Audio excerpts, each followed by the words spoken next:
Hi and welcome to this quick video in the series Lounge Fever, wherein we try to answer your questions. The questions can come to us from all sorts of channels, from YouTube comments to emails to Twitter, Quora, Reddit, and whatnot. So the question for today is, well, you're writing a document. How many times are you supposed to go to the change control board, get your changes approved? If you keep on doing that, when are you going to complete the document? And to be honest, I was not able to comprehend this question in the first go, right? I was wondering, what is this question trying to ask? But then I realized that the question is actually very basic. So here's the thing, right? When you are writing a document for the first time, right, you're not going to write it in a single go, right? You're not going to sit down for 3 hours straight and write let's say, a work breakdown structure uh, dictionary, right? A WBS dictionary. You're not going to kind of complete it in a straight one go. You are going to work on it in parts. Let's say you take 2 weeks to complete the WBS dictionary. So the question is, if you're taking 2 weeks to complete the WBS dictionary, each day you're making certain addition in it, right? When you're making certain addition to the WBS dictionary each day, are you going to go to the change control board? Are you going to do the change control for that document every single day because you're changing it every day? Interesting question. What do you think?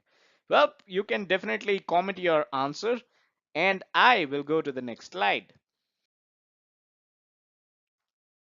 So the question is pretty simple, right? When will I complete writing the document? And that is so true. If you are going to change control board every day, when are you going to complete your document?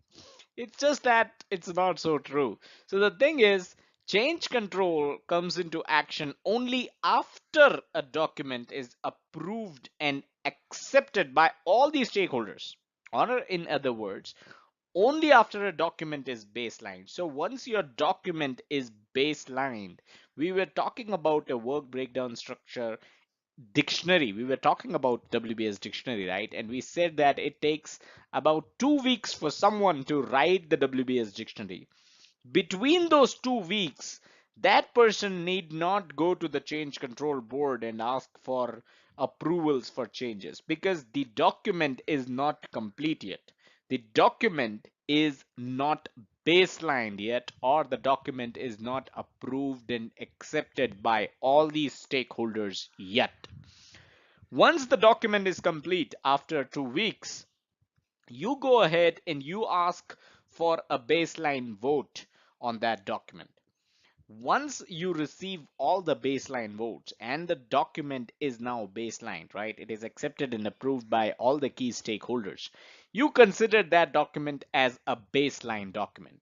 From here on, if there are any changes to that document, that is when change control comes into action, right? And that's pretty much the whole concept of change control, right? Change control makes sure that the baseline document, right? Every document that is baseline, accepted and approved, any changes in that baseline document, they go through the change control board or the CCB, right?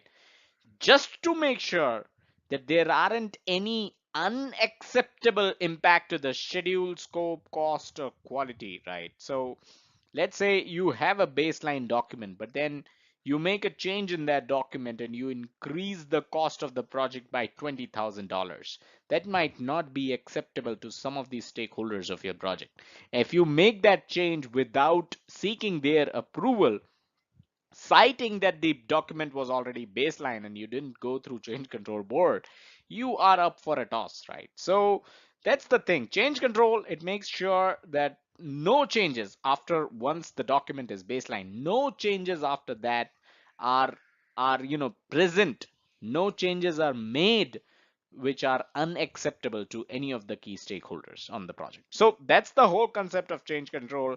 You don't have to go to the change control board every single day and seek any approval unless and until the document is baseline. So that's all that I had in this video. Let me go over to the last slide. Subscribe to this YouTube channel if you haven't done so already. Check us out on our social media, facebook.com/pmblounge and twitter.com/pmblounge. If you have any such queries, feel free to send them to pmblounge@gmail.com.